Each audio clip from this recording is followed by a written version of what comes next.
আমার জামাইয়ের আজকে ইচ্ছে হচ্ছিল পোলাও আর মাংস দিয়ে ডিনার করবে, সো যেই কথা সেই কাজ। হ্যালো আসসালামু আলাইকুম, কি অবস্থা সবার? Welcome back to my another new blog. চলে আসলাম নতুন আরেকটি ব্লগ নিয়ে তোমাদের সাথে। সকালে ঘুম থেকে ওঠার পর তোমরা আগে কোন কাজটা করে থাকো? আমি তো ঘুম থেকে উঠেই আমার ফার্স্ট কাজ থাকে বেড গোছানো।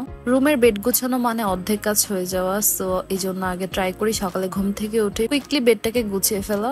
আজকে নাস্তা খাওয়ার পর প্ল্যান করলাম যে মেকআপের যে ব্রাশগুলো আছে ওগুলাকে ক্লিন করে ফেলি। এখন মেকআপের জিনিসপত্র আমার খুব একটা ইউজ করা হয় না, কজ এখন খুবই কম সময় বাইরে যাওয়া হয়, আর যাও যায় আমি একদমই মেকআপ না করে থাকি। আমার ফেসে যেহেতু একটু পিম্পল দেখা দিছে, সো ট্রাই করি একটু মেকআপটা কম ইউজ করার জন্য। আর এই যে আমি খুব ভালো করে ব্রাশগুলাকে ধুয়ে নিচ্ছিলাম, আর এগুলাকে ভালো করে ক্লিন করার পর আমি এগুলাকে রৌদ্রে শুকাতে দিয়েছিলাম। এগুলা প্রায় শুকিয়ে গিয়েছে, তো আমি ভাবলাম গিয়ে নিয়ে আসি ছাদে থেকে। দেন আমার একটু গাছগুলা দেখতেছিলাম। আর এই যে এগুলা আমার স্ট্রবেরি গাছ, এগুলা মাত্র 3টা ছিল, ওগুলা থেকে কতগুলা গাছ হয়েছে, মাশাআল্লাহ মাশাআল্লাহ। আর এই গাছগুলাকে আব্বু টেক কেয়ার করছে। আব্বু দেখছে যে একটা গাছ থেকে কিভাবে অনেকগুলা গাছ হয়, সো আব্বু ওইভাবেই করছিল।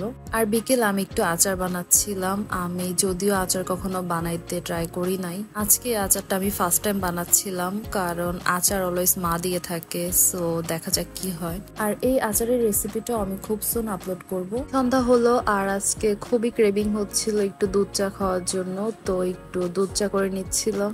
আমি চায়ের জন্য সবকিছু একবারে দিয়ে চাটাকে বসাই দিলাম যাতে আর্লি হয়ে যায়। আর এই যে এখন শুরু হলো আমার কাজ, রাত তখন 9টা বাজে অলমোস্ট।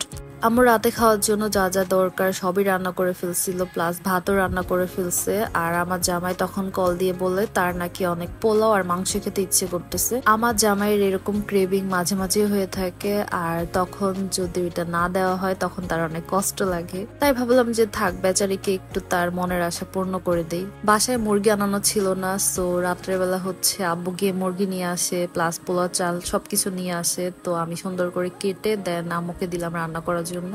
আর ইদানিং গ্যাস খুব বেশি প্রবলেম করে, থাকে না একদমই, দিনেও থাকে না রাতেও থাকে না। এখন যখন রান্না করতে গেছে তখনও দেখে গ্যাস নাই। পরে সিলিন্ডার একটা দিয়েছিল আর এই চুলায় একটা দিয়ে দেন রাত 12টার মধ্যে এগুলা শেষ করে। রান্না শেষ হতে না হতেই সবাই একদম খাবারের মধ্যে ঝাঁপিয়ে পড়ি, কজ অনেক রাত হয়ে গিয়েছিল তখন, আর সবারই মোটামুটি অনেকটা ক্ষুধা পেয়েছিল। এরপর সবাই অনেক মজা করে খাচ্ছিলাম। আমার হাতের রান্না এমনিতে অনেক মজা, তার মধ্যে ওয়েদারটা আজকে অনেকটা ঠান্ডা ছিল, তো ঠান্ডার মধ্যে পোলাও আর মাংস খেতে ভালোই লাগতেছিল। আর খাবার দাবার শেষ করে দেখলাম যে এগুলো গোছানো হয় নাই, তো এগুলো একটু ক্লিন করে গোছায় নিচ্ছিলাম। আর আজকের ব্লগটা এই পর্যন্তই। Thanks for watching.